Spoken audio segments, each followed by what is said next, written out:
Good afternoon and welcome to today's webinar hosted by the National Network of Credit and Financial Professionals.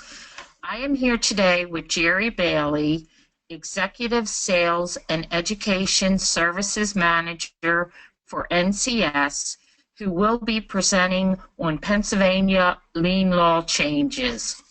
A few items to get out of the way before we begin. If you have any questions during the course of the presentation, you can ask them through the questions function on your side panel. We will gather all those questions and save them for a question and answer at the end of the presentation. If you are looking for a copy of the slides to follow along today, they are available through the handouts section on your side panel. We will also be sending through email after the presentation is complete a copy of the handouts. The last item is that we will have a brief survey that pops up after the webinar ends. It only takes about 30 seconds to fill out, but it gives us a lot of great information on how we can continue to make our webinars better for you. Now, Ken Frisco will give you a brief intro of our speaker. Thank you, Sharon. Good afternoon, everybody. Just a quick background on Jerry. As Sharon said, he's currently the Executive Sales and Education Services Manager for NCS, and he's been with that company since 1995. Prior to coming to NCS, Jerry was a corporate credit manager in the manufacturing industry for 10 years, during which time he gained very thorough hands-on experience with both UCC filings and mechanics lien filings. Jerry consults with companies daily and has spoken to groups nationwide about Article 9 of the Uniform Commercial Code, revised Article 9, the nuances of construction credit, and the benefits of selling through secure transactions. So with that, I'd like to pass it back to Jerry to begin today's presentation. Okay, thanks, Ken. Thanks, Sharon. I appreciate you folks having me in to speak with everyone today. Welcome to our webinar today. Thanks, folks. We appreciate you spending some time with us on the educational programs. Today, we're going to talk about mechanics liens, and it's going to be very specific. We're going to talk about the changes to the lien laws that the state of Pennsylvania has enacted. If you're familiar with them, the law was actually enacted in 2016, but it became effective once they created a functioning website that would be known as the Pennsylvania Construction Notices Directory. That was the mandate. The order was to make sure that was working by the 31st of December of 2016. That happened. It was actually 2 days early. So this website is functioning now. Pennsylvania joins a group of states that consist of 3 only that have this online registration. Utah has their construction registry, Iowa has one, and Pennsylvania now has this directory also. I think the changes are good. I think they are for the benefit of subcontractors and material suppliers. The changes really were oriented towards trying to save the subcontractors and material suppliers from abuse and some of the contractors taking advantage of them. So I think the changes are good. Here's our agenda. So we'll talk about this directory that was created. An owner has an opportunity to register his project in this directory, and if he does, then there are other notices that will be required by us as material suppliers and subcontractors to protect our lien rights. So there will be some other requirements for us. Again, those are good things, though. And essentially what this notice directory is it's going to be an online searchable directory for these projects. And the criteria, we'll talk about that in a minute, but the changes that we're going to talk about are in addition to the lien laws as they exist in Pennsylvania. They are not replacing the lien laws. So the things you're familiar with in the state of Pennsylvania as of 12/31/2016 still apply today. We just have added a couple of things if these projects are registered in this notice directory. So, if you looked in the National Lien Digest to see what you had to do in a given state before the 1st of January of this year, this is what you would see for Pennsylvania. Notice, non-statutory, it's recommended you do it, but it's not required. And then you see your lien time frame, 6 months from last furnishing, and you have your formal notice. So nothing has changed with that. We have 6 months to file our lien, 6 months from last furnishing to file our lien in the state of Pennsylvania. We still must serve the formal notice upon the owner at least 30 days before we record the lien.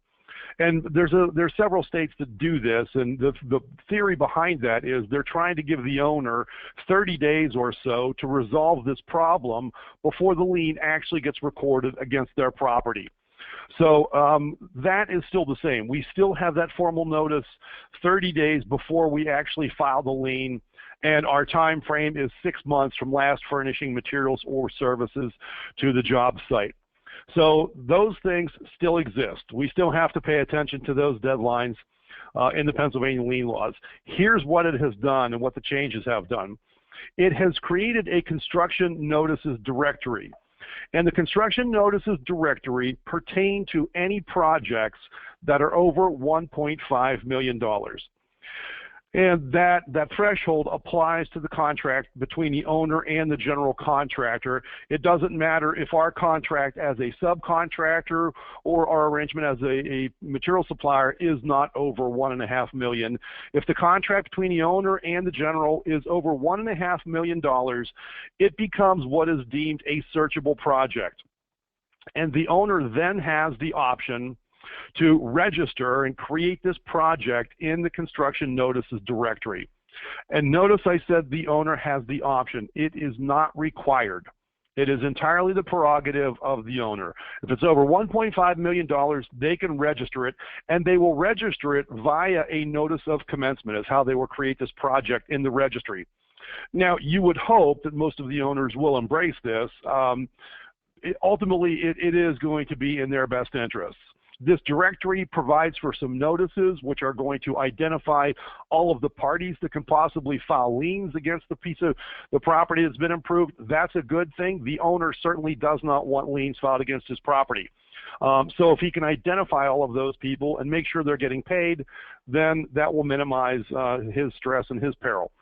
So it will be in the owner's best interests to create this directory. So that's basically what will happen. If it's over $1.5 million, I, as the owner, have this option to record this notice of commencement. And here's what the notice of commencement contains. The name, location, and county in which the project is located. A legal description of the property, including the tax ID number for each parcel. So if there's multiple parcels, we'll have the tax ID numbers.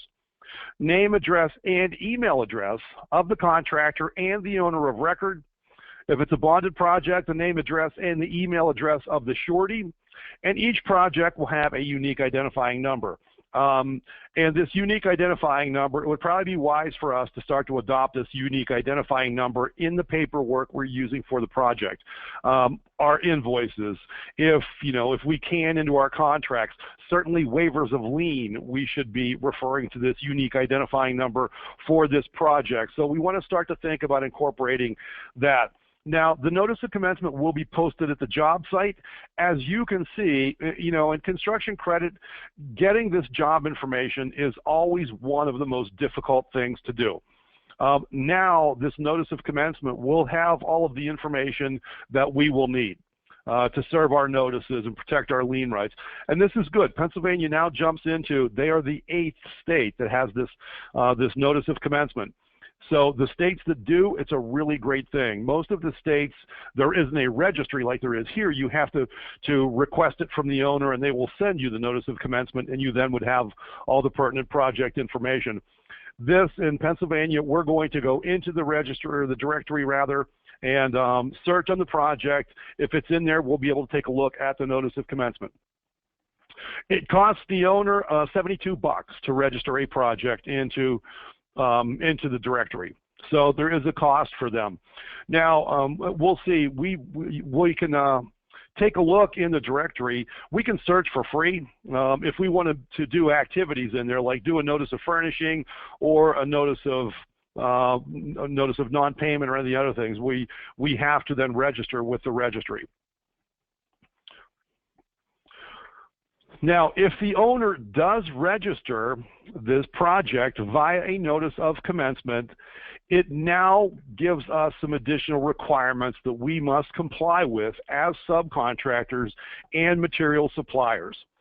So if it's registered and we search and we see this project in there, we then have the obligation to register our notice of furnishing as a material supplier or a subcontractor. And we have to do that within 45 days after furnishing material, first furnishing material to the job site. So this is good. This notice of furnishing, we're going to register. And again, Pennsylvania jumps into the large majority of states that require some sort of a notification to the owner. Previously, they didn't. You had 6 months to file the lien. There was no notice required. That's not like most of the states. Nearly 40 of the states, you have some sort of a notice required. And the reason is very logical. The owner wants to know anybody that can possibly file a lien against his property. And when you think from the owner's perspective, the owner has a contract with a general contractor. He knows who the general is. And the owner may know a couple of the subcontractors, but the owner won't know all of the subcontractors. And the owner isn't going to know a good deal of the third-tier material and service providers. And yet all of those entities have the right and the opportunity to file a lien against the owner's property, which, of course, he does not want. So that's what this notice tries to prevent. The theory here is identify everybody that could possibly lien the property to the owner, and the owner then looks out for himself. And the way he'll do that is he builds a system of checks and balances in. When he gets a draw from the general contractor each month requesting payment, he's going to look and make sure he's got waivers of lien from all of the people that have registered their notice of furnishing. So he'll just match up notice of furnishing from the window people. Yep, I got a waiver of lien from the window people. They've been paid. Okay, looks like I've gotten a waiver of lien from everybody that has registered a notice of furnishing. Good to go. Looks like everybody's gotten their money. Here you go, general contractor. Here is your check. So that is what most of the states require. Pennsylvania has this at 45 days after first furnishing. Most of the states require that this is done pretty early, where you have to identify yourselves. 45 days. Some of the states it's 30. Some states it's only 20 from first furnishing. But Pennsylvania has now added that. So if it is a searchable project, it's over $1.5 million. The owner registers a notice of commencement and creates this project in a directory. We then have to go in and register our notice of furnishing within 45 days of first furnishing. And this is good too, because the states that have these preliminary notices, it's going to drive our DSOs down. This identifying process, it's pretty consistent. The people that serve their notices consistently, identify themselves to the owner, are going to get paid ahead of the people that do not. So we have the notice of furnishing if it is a searchable project. And here's what the notice of furnishing has to contain. It has to contain a general description of the labor and the materials furnished, the name and address of who we are, the name and address of who our customer is, and a description of the project based on what is in the notice of commencement. So again, this is a good thing, and that's what's going to be contained in the notice of furnishing. And you'll see, we'll go online and register it. We'll take a look at what the registry looks like and how we would record a notice of furnishing. Now, the notice of furnishing is required. We must do that. If we do not do that notice of furnishing, the statute makes it clear if we fail to comply, we forfeit our right to file the lien. So we do not have a choice. If we must do the notice of furnishing if it is a searchable project in the directory. It creates a couple other notices that are optional, really. It adds a notice of completion and an optional notice of non-payment. The notice of completion is something that the owner would record. And the owner will go in and record this within 45 days of the actual completion of the work.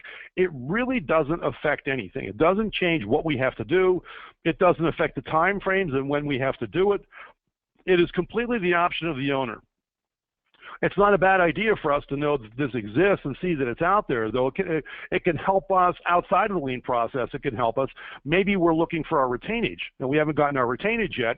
We can go into the directory and see that, gee, this notice of completion was recorded 4 months ago. Where's my retainage? Maybe if we're going to court and there are arguments over when the project was completed and there is a recorded notice of completion, that is in our best interest too. That ends that argument. So if the notice of completion is recorded, it's in our best interest to go get a copy of it. And then the notice of non-payment is optional for us too. The notice of non-payment, we record it in the directory. It's informational only. It doesn't affect anything. It doesn't relieve us from doing the formal notice if we need to go to lien. It is merely thinking this of it as like a dunning notice, where we're letting the owner know that we're not paid. There is no time frame when we have to do the notice of non-payment. Reasonably, when you know there's an issue with payment, seems like you would do the notice of non-payment.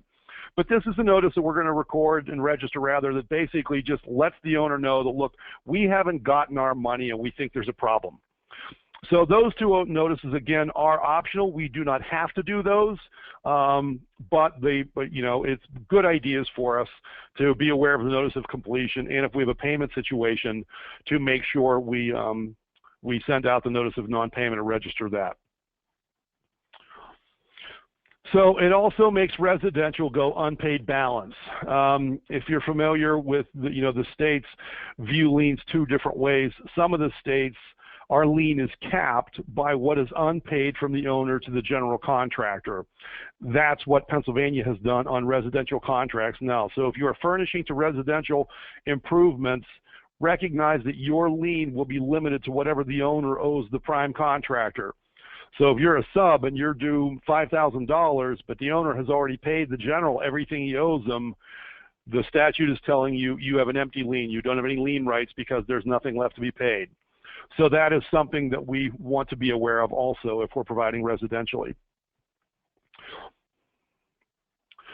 Now, and this is one of the parts that I think tells us that the state of Pennsylvania is really seriously trying to limit the abuse of subcontractors and material suppliers, because they've said, look, we're putting some teeth in this.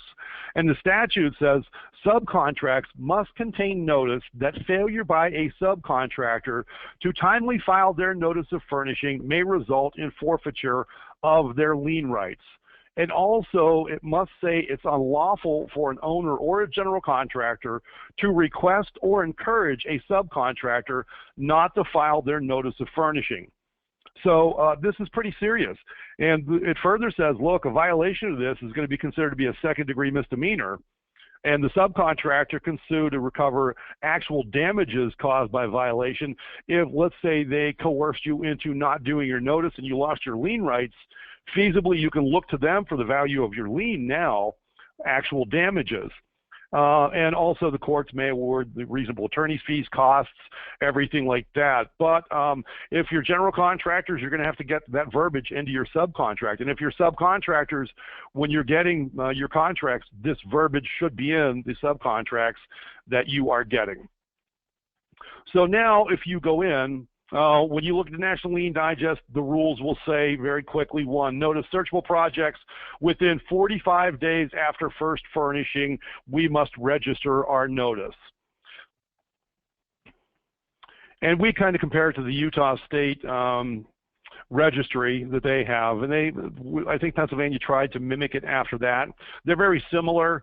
Both registry directories require an account to be set up for the entity accessing the website. It assigns a unique identifying number to each project we need. You requires a tax ID number as a parcel number. Links the notice of furnishing, all the notices together. Notice of completion, notice of non-payment, and the notice of commencement will all be linked together. And it allows the user to search for projects using all of those things. Unique identifying number, the project name, property owner, date of the document, by county. You'll see how we're able to sue, or to search rather, when we get in the directory. So let's take a look at the directory. Here's what it looks like, and I would urge all of you to go look. You can just Google the Pennsylvania State Notices, Construction Notices Directory. There's the website. You can see pa.gov/SCND.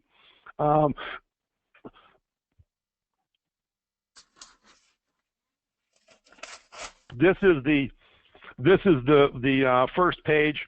And you'll see when you go into the first page, there is all sorts of helpful information on it. There's like a tutorial video that shows you how to do some of the things there. So go play around. I mean, I have screenshots here because I think it's in your best interest to all go look at the registry.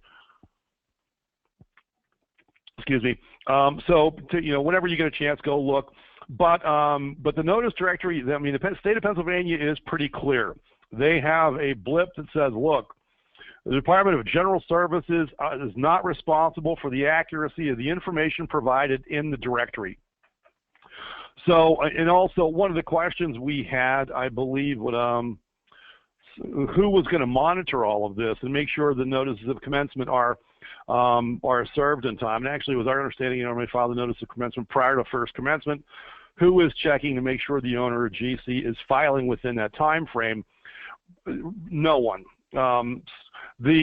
Think of it from the state of Pennsylvania side. They don't know about every project that's going on, so they can't possibly monitor to see if the notice of commencement has been registered for a given project. Also recognize it's the owner's prerogative. I mean, it's their option to register it in this directory. They do not have to. It's not a requirement.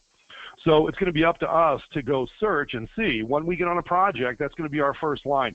We will go to the system and search to see if the project is registered in the notice directory. So again, the accuracy of the information. So it's on us. You people are all pretty familiar with the mechanics lien laws.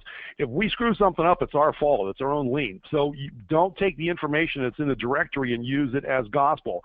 We need to make sure we're doing our own due diligence in identifying the owner of the property, making sure we have correct legal parties, and all of those things to make sure that everything is done as it needs to be.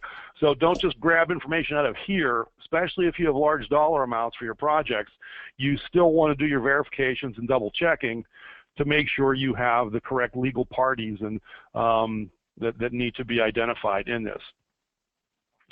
So we decide we want to do a search. We don't need an account to do a search. If we want to record a notice of commencement or a notice of furnishing or a notice of non-payment, we do need an account at that point. But we can click search and it takes us in. And you know, there's a lot more questions than answers at this point. I clicked in today, and there are 19 projects registered in the notice directory as of right now. So you know, we're looking at what, 6 weeks, and there are 19 projects that have been actually registered in the system. So, you know, a lot of how it's going to work out. If you were familiar when Utah brought theirs up, there were some kinks and some speed bumps that occurred in the first 6 months. So some of the things are going to be ironed out. But we can come in, we can search on all sorts of things. It's a very searchable database. We can search on the project name, the owner name, general contractor, a contractor, the unique identifying number by city or by county, by the street address. We'll be able to search by all of those. But this is where we'll search. We get on a project that seems to be a lot of money. We want to make sure we search, because if it's in here and we don't search and we don't do our notice of furnishing, now we've lost our lien rights. So again, if it's over, we think it's over 1.5, we're going to search and see if it's in here and make sure we're doing what we need to. You can search, you need to enter about 4 characters, at least 4 characters in, and then it will search on anything 4 or greater. So you can't put like 2 letters in and search, it needs a little bit more. And you'll have to get familiar with how to search too. It's kind of like Google. You know, when Google first came out, you know, you get better and better at how to search for specifically what you're looking for. And with this, really, it might be better to start with broader searches and then try and narrow them down to figure out if this project is in there. And again, you know, one of the questions was how quickly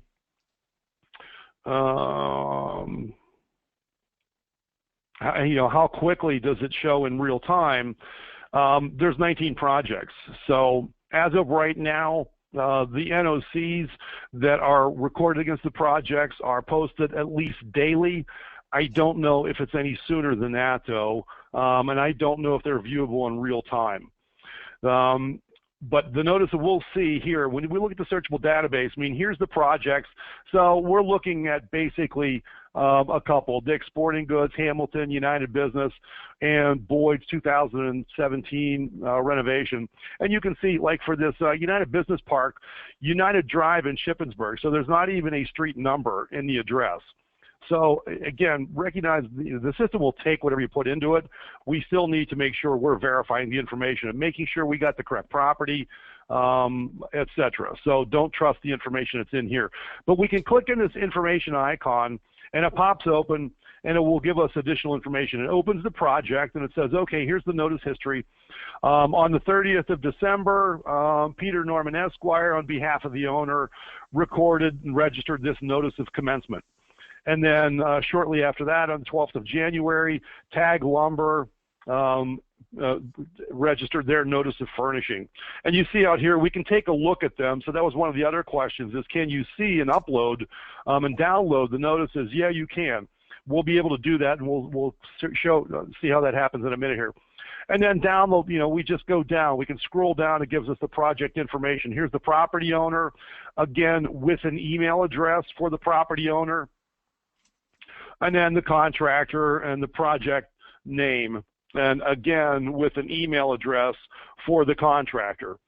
So we're getting the project information that we need through the registry.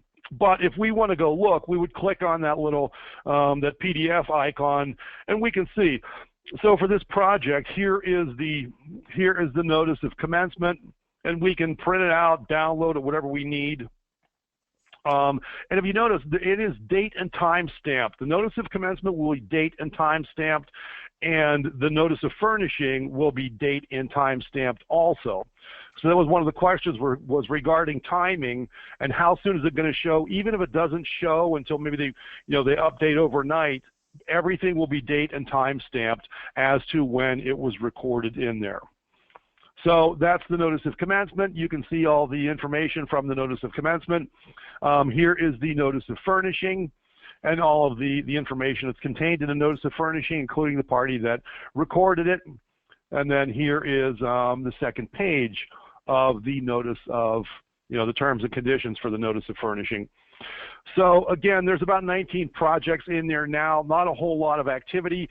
So once this thing gets fully functioning and we have thousands of projects, how quickly is it going to update? That'll be interesting to see how it plays out as we go.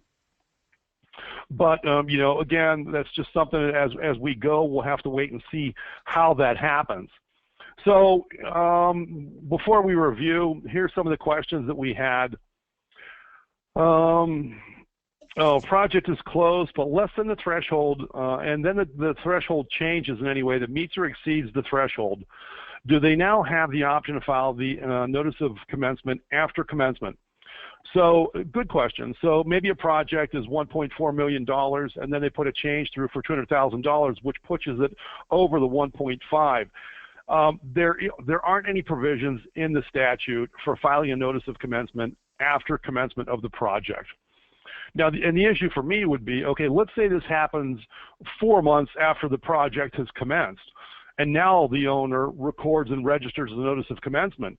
Well, there could be several subcontractors that are past their 45 days from first furnishing that they have to do the notice of furnishing, so they would be blown out on their lien rights. So my inclination would be no, but again, it hasn't come up. We'll have to see how that happens and how it plays out. When the owner files the NOC, does it show up in real time? Okay, we talked about that. They show up daily. I'm not sure if it's any quicker than that, if it's in real time, but they are time stamped so you can see when it was recorded. When we file the notice of furnishing through the site, does it notify the GC, or do we need to print and mail via certified returned receipt? Our understanding, this is done through the directory and no mailing is required.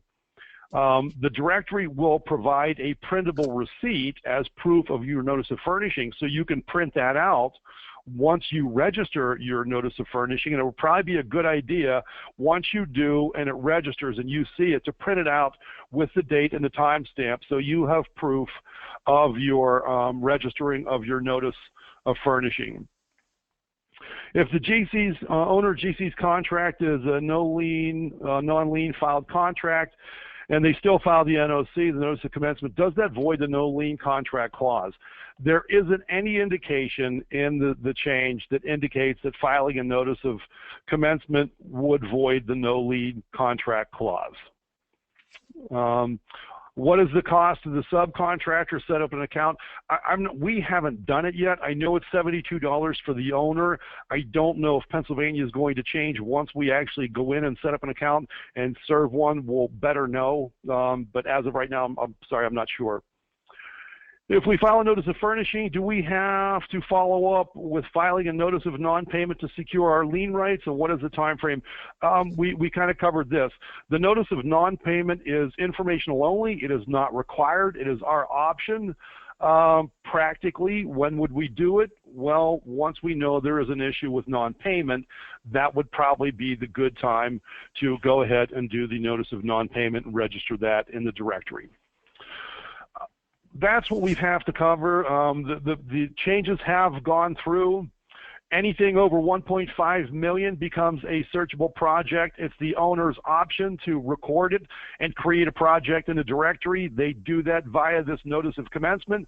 Once they do, we then have the requirement as subs and material suppliers to register a notice of furnishing within 45 days of first furnishing. That's the important date. There are other notices. They're optional. The notice of completion, the owner may register. We may register a notice of non-payment, which we just talked about. Again, we're 6 weeks into this directory, so lots more questions than answers.